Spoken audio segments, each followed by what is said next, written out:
Despite the fact that I was literally peer pressured into this, I don't think I've ever been this excited for a new bullet journal setup. Hello team, today we are setting up you can probably tell, it's a reading journal. Also, it was in the title, so like, duh. But yes, I have given into peer pressure and I'm starting a reading journal. Now, I don't really consider myself all that much of a reader, but considering I actually managed to complete my Goodreads challenge of 12 books, like halfway through the year, it seems that the tides are turning and slowly but surely I am getting into reading. And of course, I couldn't possibly have a reading habit without having a reading journal, so here we are. This one is the A5 notebook that came in the September 2023 Archer and Olive subbox, and like, look at it, of course. I had to use it for a reading journal. So let's go to the top-down shot and we'll actually get into setting it up. I went with an A5 size because it is my preferred size for notebooks, so if I'm starting a reading journal that I mean to keep for quite a while, I want it to be in my preferred size. You can see that this guy's already looking a little bit chunky because one of the things that I really wanted to do for my reading journal is at least make the start of journal pages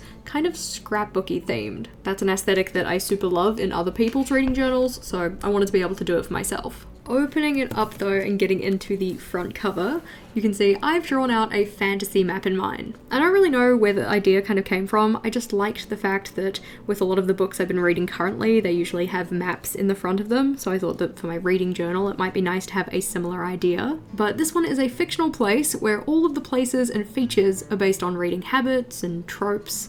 So we've got places like the Reading Slump Canyons, we've got the Forbidden Library, Cliffhanger Falls going down into Ugly Cry Lake, the Plot Hole Swamp, Slow Burn Crater, so on and so forth. I didn't film the setup of this one because I was kind of using it as something to try and get out of my creativity slump, and honestly, it's literally the most fun that I've had in creating something in quite a while. Drawing this out literally took me like 4 days, but I don't care, it's gorgeous. If you did want a copy of it for yourself though, I have been, again, peer pressured into offering a printable version. That one's linked in the description box below if you wanted to grab one for yourself. My favorite is Steve. Steve is literally the greatest. I mean, technically, Steve is my biological father's name. I haven't seen him since I was like 5. So in theory, this could be what he looks like. Anywho, flipping on over into the first dot grid page of the notebook. I was musing with the idea of having a quote page or a title page of some description, but in looking for inspiration for my reading journal, I made a list of, I kid you not, 87 different ideas. So I wanted to put those up front so that anytime I want to make a new setup or a new collection, I have a list of layouts that I want to make at some point. I won't be setting up anywhere near 87 layouts in this video, but it's nice to have this reference here in particular for future. In terms of the setup though, I put brown horizontal lines on every second row just to help visually separate the entries on the page. For the headers in most of the layouts in the setup, I used either washi tape or scrapbooking paper for the background, and then layered things on top of these. On this page, I went with a wide craft grid tape as the background, and rather than sticking it down as it was, I took the piece and I ripped it in half lengthways so that I could use the other half on a page that's later in the setup. I really wanted to make sure that the majority of the elements I was adding in the pages looked fairly organic, so torn edges rather than being super straight cut. Because I plan to have lots of ideas on this page, I needed 2 columns for them, so I just put a divider in with the same Tombow dual brush marker, just using the bullet end and going over it a few times. Now it's time for some layering. Initially I thought I'd add some different colors of the grid washi tape, but I did end up deciding against this and pulling it off later. This is honestly part of the reason why I choose not to do scrapbooky themes all that often. I find it difficult to know where to lay elements down, so it did take some trial and error. But in setting up my reading journal, one washi set that came particularly in handy was this box from Journal Say. It had a bunch of different retro elements in the color palette that I'm using for this start of journal setup, so I made good use of lots of those to do my layering and decoration. It just helped to bring some more cohesion to the pages by using those same supplies over and over. Another common element that I had was using these ticket type papers for each of the titles on the pages, or at least most of them. I really just took whichever color I was wanting for the layout, because I have 3, and then wrote the page title in the available space. To stick it to the page, I just used a double-sided tape roller. I added some cute touches to each of these headers by putting small strips of the dark brown grid washi in the corners, kind of to make it look like fasteners. And then after this, it was really just about adding all of those ideas.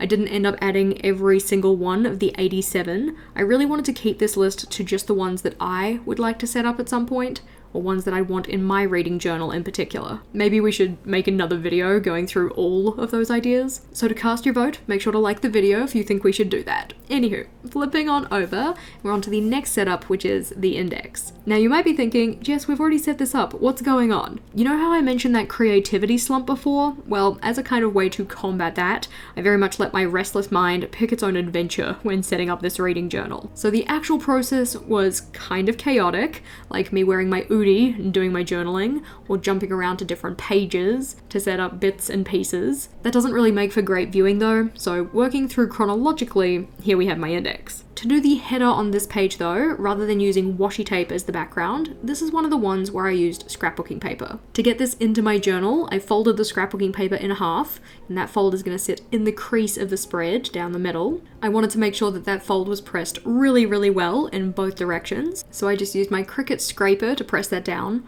I don't know what it's actually called, and usually I just use the back of my fingernail or a ruler, but because the paper is thicker, I really wanted that fold to be quite pronounced, so I used a tool. Just like the washi tape, I then ripped the edge off to give it that torn effect that I like, and then put double-sided tape along the torn edge, and then also into the journal along the very top of the spread and the outside edges. I did it in this way so I didn't have to try and predict exactly where the scrapbooking paper was going to lay down. Otherwise, you kind of run a risk of either putting all of the tape on the journal spread and then having part of the tape exposed after putting the paper down on top, which means your page has a sticky section, which isn't great. Or you could put all of it on the paper first, and then you have to be really careful with how you line it up, so that that tape is nice and close to the edge of the page once everything is stuck down, just so that the paper doesn't start to pull up at the edges. Doing the combination of some on one and some on the other is just a lot easier. For our page header, I again used one of those little paper tickets, but this time in the craft paper color. I didn't use this one on the page ideas layout, just because the header background was already a craft color, and I really wanted it to have contrast so that it would stick out. That can either be in terms of color contrast or value contrast,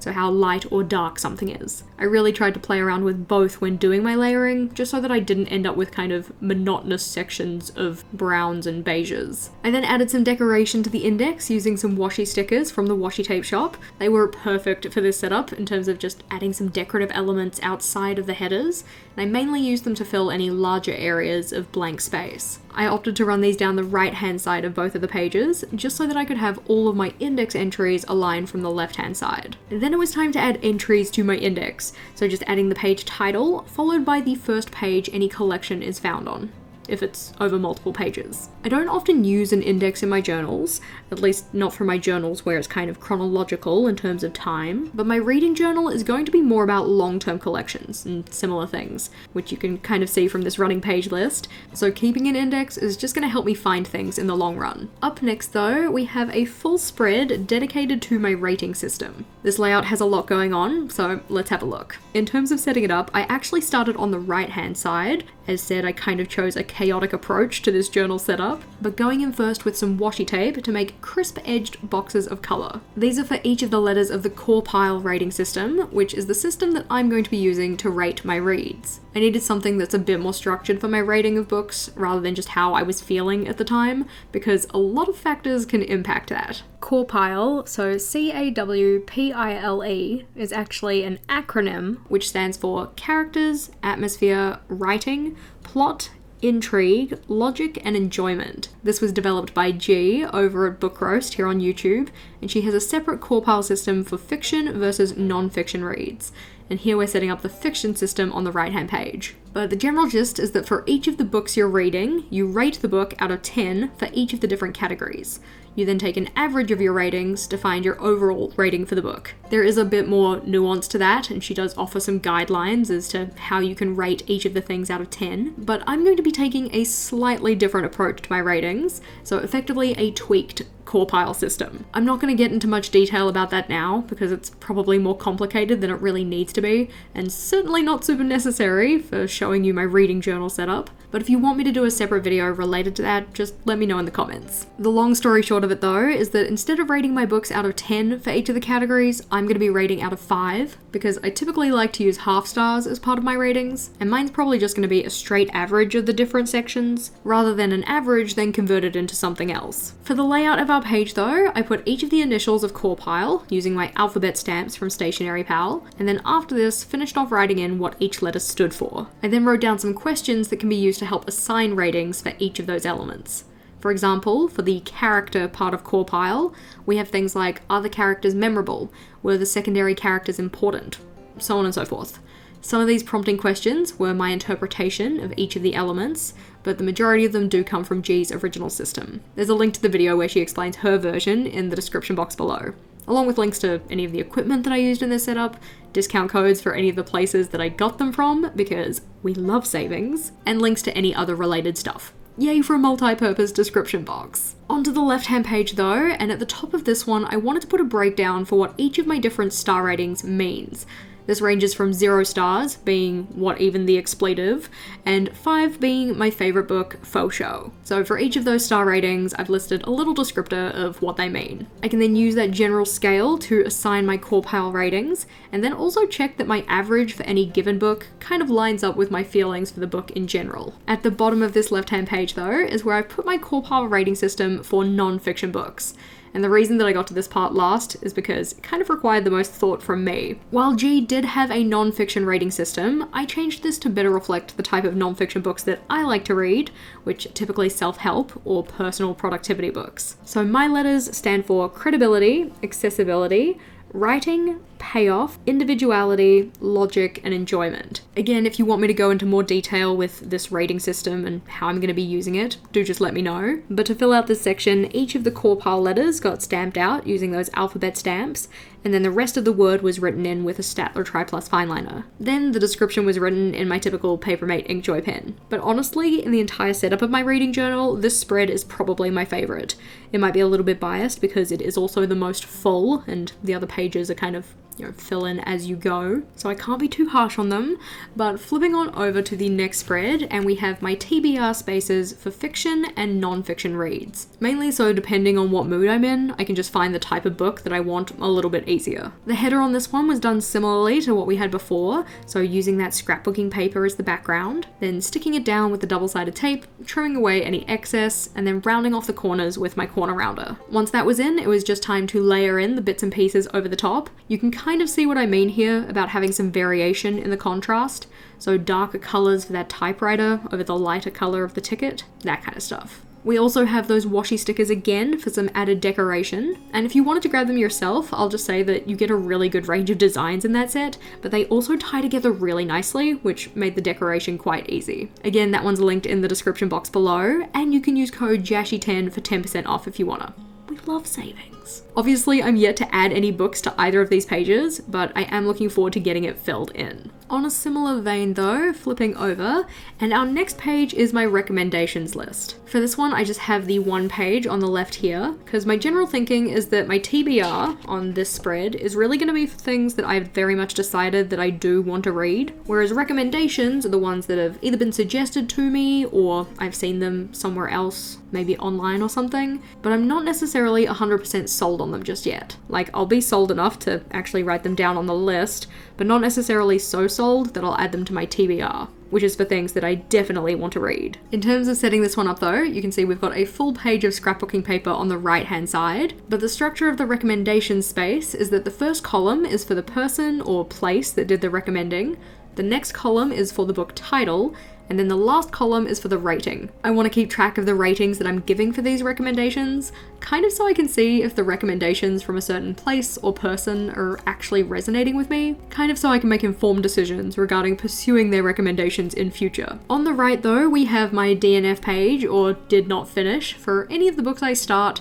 decide aren't for me, and give up on. One part of the page that I particularly like is that I managed to find this little finished sticker in a pack of definitions. I thought it was funny that it ends with "to kill, ruin, or exhaust somebody or something." Feels like kind of dark, but I liked it. I wanted to make this page semi-reusable though, so I opted to use a memo pad sheet to record any titles for the books I don't finish. This one is also from the September 2023 Artronolive subscription box, and it's made to look like those leaflets that would be in the front of library books to record when they've been checked out. I thought it was kind of a cute touch, so I washi taped the memo sheet into the notebook and then write the starting date for this DNF list. I've decided to backdate my reading journal to the start of this year, just because I kind of like the natural starting point of January 1st, but I haven't actually started and not finished any books this year, so no DNF entries just yet. I'm not planning on having too many, so the 14 lines on this is probably going to last me a while. Over to our next layout though, and this is where I've got my running list of books that I've read. As said, I've backdated this journal from the 1st of January 2023, which is why I have reads from the 10th of January, despite only having set up this journal recently. In terms of the setup though, I went again for the brown horizontal lines on every second row, just to make reading the list a little easier. And because I wanted to have plenty of space to write out my book titles and keep this collection for a good long while, I decided to make the layout on a Dutch door to span 2 full spreads. To make the Dutch door, I just cut away the edge of the right-hand page, which you can see then reveals the washi tape that I've stuck underneath this. This is just kind of to highlight the fact that there's a Dutch door there. Because I didn't want to have to make my header twice, I also cut away the top part of the page so that the header could be seen regardless of which way the Dutch door is opened. In cutting away that top part of the page, I also left a little part of the page at the spine edge, still attached, just so that I could stick it back down to the page below it. This just helps to maintain the structural integrity of the notebook so that I don't have any pages of my notebook fall out accidentally. I then ruled up the columns so that we have the first one being for the date the book was finished, the next one being for the title of the book, and then after that I can give it the star rating out of 5. You can see that I've only put in a few of my ratings so far because I haven't applied the core pile system to the rest of them at this stage, but once I do, I can fill that in. For the header, I again used scrapbooking paper, and this was really nice to hide that little extra piece that I stuck down from making the Dutch door. After that, it was just adding in those layered elements over the top. So this one spans 2 pages, and then after this, we're onto my quotes that hit spread. This is effectively just a page to write down any book quotes that resonate with me or stand out. It's mainly going to be for quotes that make me feel things rather than maybe takeaways or learnings. And you can see again, I worked to build up some contrast just using that dark label sticker underneath our little header piece of paper here. So far, I only have one quote on here, which is "Blood doesn't mean anything without love" from Court of Nightmares.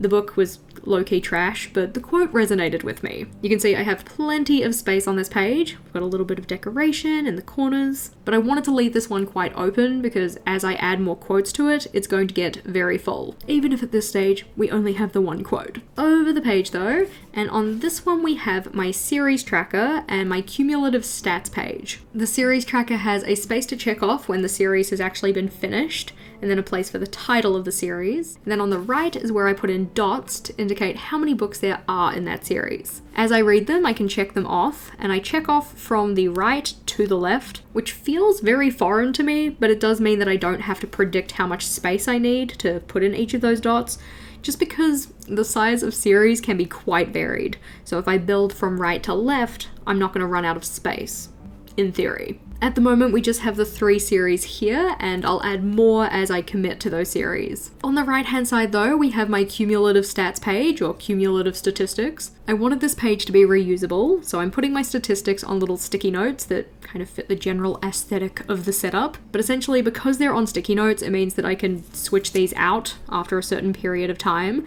I've just put in that this period starts on the 1st of January, because as said, I've kind of backdated this journal. At this stage, I think I'm going to be tracking on a yearly basis, so we'll probably do a check-in at the end of the year. So if you're enjoying this journal so far, and you want to make sure that you don't miss future check-ins with it, be sure to subscribe to the channel so you don't miss out. The stats that I am tracking here though are my fiction books, non-fiction books, female and male authors, if the book was a standalone or if it was part of a series, how many reads were for book club, how many non-book club reads I had, whether the author was new to me, whether it was a first time published book, whether the author was based in the US, or whether the author was non-US based. I do have a couple more lines to add some more things here, and I'd be curious to know what kind of reading stats you like to track. I am quite a fan of statistics, but I also want to make sure that I'm keeping my reading fairly leisurely, so I'm hoping not to track too many, if that kind of makes sense. After stats though, we are on to challenges, and the first challenge we have is an alphabet challenge. To set up the page though, the background is scrapbooking paper again, but this scrapbooking paper spans the full spread. And then to make the tracker tables, I just made them in Microsoft Word, then printed them out, cut them up, and then crumpled them up because I kind of wanted them to fit the kind of vintage-esque theme that we've got for the setup, so I wanted them to look a little bit worn out. I then just stuck them in with the double-sided tape again and highlighted every second line to kind of make it fit better with the rest of the pages we have. I couldn't decide if I wanted the alphabet challenge to be for author name or book titles, so I just put both in. And I'm wanting to keep the authors and books that I add to this challenge as just kind of my 5-star reads, or at least 4.5. For the authors, I haven't yet decided if I want to do it by first name or last name, so I haven't added any here, but I have added 3 books to my book titles alphabet challenge. I enjoy challenges, so flipping on over, and the next challenge page I have is a book bingo.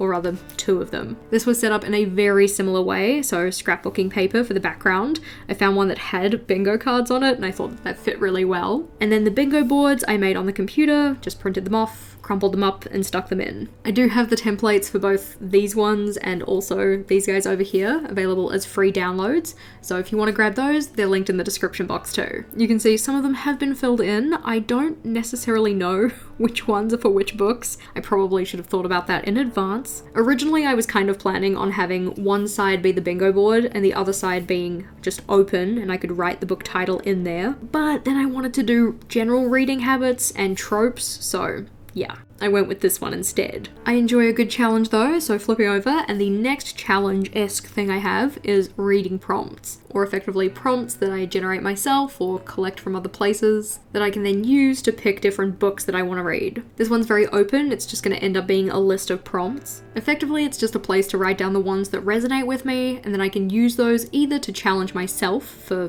picking my next read, or possibly for future book club challenges. We'll just have to wait and see. Speaking of the book club though, I did want to have a spread dedicated to that, so here we have the J&R book club for 2023. The left hand side has the rules for the book club, and I've listed those out on another page from that library borrow card notepad, making sure to go with the most abridged versions of each rule, just so that I could fit them all onto one line each. That one was stuck in with double-sided tape, and then I added in some washi and papers around the outside, just to add some decoration. The right hand page though is to summarize the books that we've had for each month and the read theme that we were picking from. We actually only read 1 book per month, but we always have 2 options on a poll, so then our book club members can vote on which one we end up reading. For each of the 2 listed, whichever one's on top is the one that actually won. So for instance, in September, we have The Midnight Library, which won the poll, and Haunting Adeline, that didn't win. At the bottom here though is where I've listed out our read themes, and these ones are picked from a spinning wheel, so we have a digital wheel that holds all of the potential themes, and we spin to see which one is happening for the upcoming month. If you did want to join the book club, we have a separate video that explains it in much more detail, but flipping over, and we have what's going to be a reading year in review spread. I went into setting this one up with just a very vague general idea of what I wanted to include. I knew I wanted to have some kind of book award section, but these aren't necessarily formally recognized book awards, but more random categories that I'm making up for myself. Some of those I'm writing down on this page, for instance, a book with the most pages or the least pages, a non-fiction book that had the best takeaway points, and at the bottom I have a space for whichever book had the shortest title, because that is a smaller space to fit things into. I do also have a couple of open spaces on this though, and I need to think of 3 more prompts. So if you have any ideas for other book awards that I could add, please do let me know in the comments. But other sections that I included were my top 4 reads for the year, ranked from 1 to 4, and then on the left-hand page is where my stats are gonna go. So we have a little pie chart that's broken down to compare my fiction and non-fiction reads, a little bar graph at the bottom on that piece of paper to show the number of pages that I read in each of the months, and then a small table next to that to say the total books read in each of the months. The box in the middle I wasn't really too sure what to do with, so I'm leaving it open for just a few lines to comment on my general thoughts regarding my reading come the end of the year. Of course, all of these pages had to be added to my index as I set them up, because this journal isn't necessarily going to be in chronological order, and I want to be able to look up where each of these collections are placed. I love it. I'm very excited to use it. Now we just have to make sure that I actually do use it. If you wanted to see more reading journal content from me though, then the playlist at the top is for you. Or if you wanted to check out some of my previous journal setups, then the one at the bottom is where it's at. Click or tap on either of those and I'll see you over there.